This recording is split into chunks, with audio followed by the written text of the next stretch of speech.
They never said that I couldn't sing a song about it. Are you fucking stupid? Are you a dumb person? Were you raised in a stupid school for stupid people?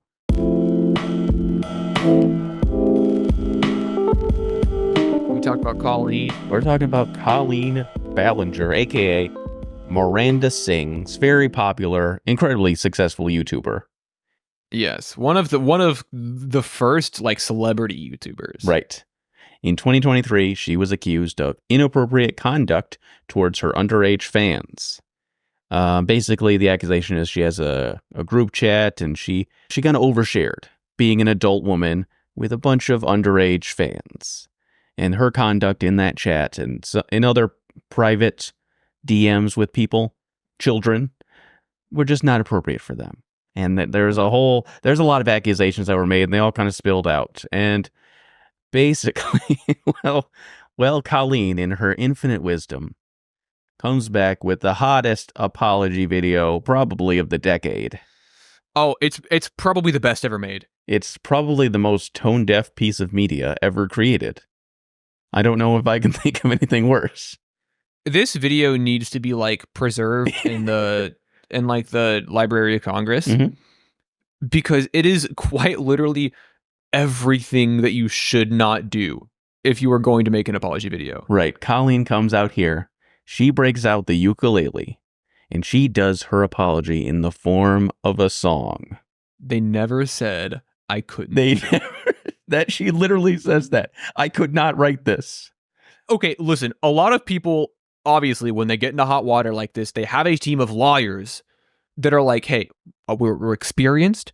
We're going to advise you on the best course of action going forward. And then she got in front of a camera and said, hey, my lawyer said not to talk about this, but they never said that I couldn't sing a song about it.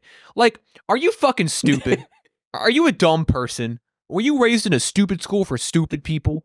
I mean, you are a delusional fucking person.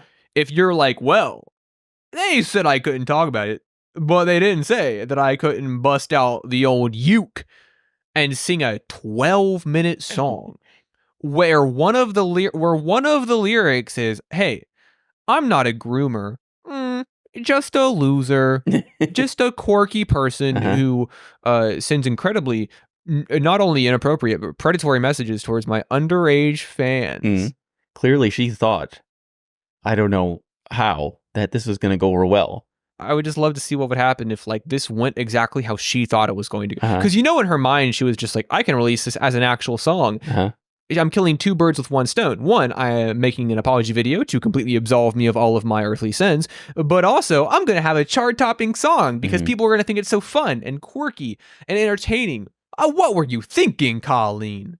I'm not a liar. I'm not from a law firm called like Goober and Goonson, where all of our advertisements are like, we have 120 years of shared experience between us. Not how experience works, by the way. Stop fucking putting that in your advertisements. You guys have like 40 years of experience each. You cannot say 120. That's not how that works. You know that she had to sit down and she had to write out this entire monologue and the song and work out the chords and sit down. And this was probably not her first attempt because you have to get it right.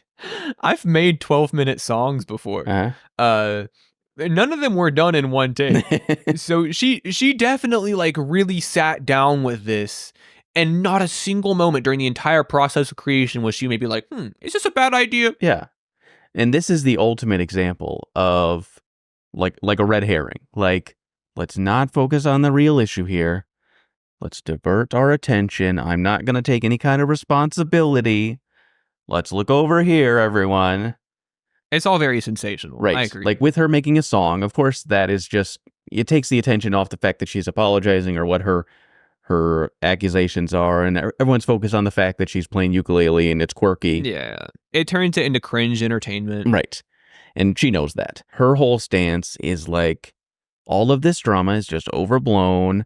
It's not what it looks like. And everybody's just like railing on me basically for their own sick entertainment. Like everyone wants to destroy me and make memes about me and call me a predator because, well, it's entertaining, even if it's not true, which it's not. And that's basically her whole stance. So she doesn't say sorry, like a good apology might. what she did was incredibly predatory. It's Mhm. super wrong, right? But like most of the things that she was accused of doing, unfortunately, it's not like they're illegal. I mean, she sent some risque photos to a minor. I don't know what the legality of that is, but I don't think she broke the law. I think she shared Trisha Paytas's nudes. You can make a case for her committing illegal activity with minors, right? Sure. But on the surface, I'm going to say a good amount of the things she did were just wrong. They weren't criminal, but they were predatory and wrong. Right. So there is a circumstance in which she handles this as sterilized as possible and more or less fades to the background, right? Uh-huh. She has had an incredibly successful career up to that point. She's had Netflix shows, she's had comedy specials, she's had live shows. Her YouTube channel has billions of views. Mhm. So there is a chance where she releases a very blanket, sterilized corporate written statement and fades to the background, out of the public eye, but comfortably sleeping on a pretty good sum of wealth. But she went out in blades of glory, a fucking July 4th fireworks show of an exit from the entertainment industry. And you know, we're kind of glad she did it. I'm glad predators are fucking stupid a lot of the time. She just couldn't help herself. Let's take a look at another YouTuber, very popular one, who actually made a good apology. Now, when I talk about good apologies, also, I don't necessarily mean... You mean more so like the outcome? Yeah, the outcome, maybe people didn't like it. Maybe people didn't accept it. But the apology at least is well made and seemed genuine. So this is PewDiePie. I don't know if PewDiePie needs an introduction, but he's pretty much one of the most famous, successful, well-loved YouTubers, people on the internet in general. And in 2017, PewDiePie infamously used the N-word against another player while live streaming PUBG. And when you say shit on live streaming, well, you can't take that back. Nope. So you got to live The with that. bridge incident. And he dropped the N-word against another player.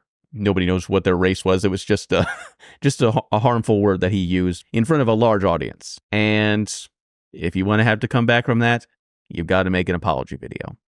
Unlike Colleen's 12-minute apology video where she makes excuses, well, when you make a short apology video where you just genuinely say, hey, I accept responsibility for my actions, that was wrong of me to do, and it doesn't represent who I am as a person, and I'm sorry for doing it. 1 minute, 30 seconds, the video's over. But that's probably the best way to handle something like this. In his situation, that very brief, just kind of like earnest short apology video, that was the best thing he could have done in terms of making an apology video. However, I also kind of think this is sort of like a Kanye situation where the bulk of his audience just didn't care. Sure, yeah. Like, I'm not saying that he should have lost his career over this, which to be fair was already waning a little bit. By his own admission, he just was not as interested in YouTube. He's not interested in treating YouTube as a career anymore. And even at the time, he was kind of like sort of making that transition out of being so grindy with it. I think a large portion of his audience, it's not that they forgave him quickly, it's that they never really wanted to hold him accountable in the first place. A lot of his audience is young. A lot of his audience is children. And a lot of the times, children don't really, view something like this as something to be totally like raked over the coals for. Maybe not. Do I think that PewDiePie is like a racist? Do I think that he's like a Nazi? No. A lot of people say that, and no. I don't think that this man is like genuinely bigoted. However, the way he said it, the circumstances in which he said the N-word, that is the way that somebody that frequently uses the word says it. Right. That's, I think, the biggest problem. He did not have a momentary lapse of judgment. He got caught in something that he does probably very often. Uh-huh.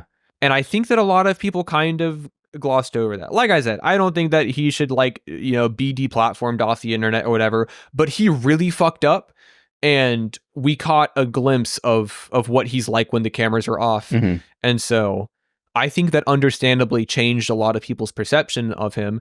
And I could also understand that, this isn't like, oh, an old video of me when I was a kid surfaced. No, like he's a grown man doing this. Right. He's late in his life. He knows what right and wrong is. And so I get it if like that changed people's perception of him. And to this day, they don't believe that he's changed because so late in his life, that was obviously a cemented way of behaving. Mm-hmm. For the sake of the conversation, this is probably one of the better apology videos because of how brief, straight to the point, and earnest it seems to be. If you do get caught saying the N-word on a live stream, well, I think this is about the best way to handle it. Now, did people have to forgive him? Maybe not, and maybe this does speak to a larger problem of his racism behind the scenes. Yes. But, he claims that I just wanted to say, like, the most hurtful thing I could say in that moment. I was really caught up in the game, and I just blurred that out. And I think Maybe and that's so. honest. Yeah. You know what I mean? A lot of people, like, in terms of gaming, like, a lot of people are literally just saying that shit to be, like, reactionary. Right. You know what I mean? And so him being like, I wanted to say the most hurtful thing in the moment. And so, like, I believe that. I believe that he just wanted to react strongly. I think that is, like, an internalized racism thing, or not like internalized, but like racism is subtle. You know what I mean? Racism isn't just always being like, I don't like this minority group. Racism can be ingrained in, like, your behavior. For example, him saying the N-word, he's not calling a black person that. He's just using the slur. Saying it in the first place in any context is still racist. I feel like after he posted his apology video, he stopped posting videos. Yeah, I mean, he might have let things cool down and just saw how people react to it. I mean, that's the best thing to do. You acknowledge what you did was wrong. You don't make excuses. You sort of retract from the public eye. And when you come back, it is up to the audience to decide whether or not they forgive you. Subscribe for more videos and shorts from The Long Couch. Follow the link in the description below to stream full episodes on Spotify. And keep up with Carl and Mel on Instagram and Twitter.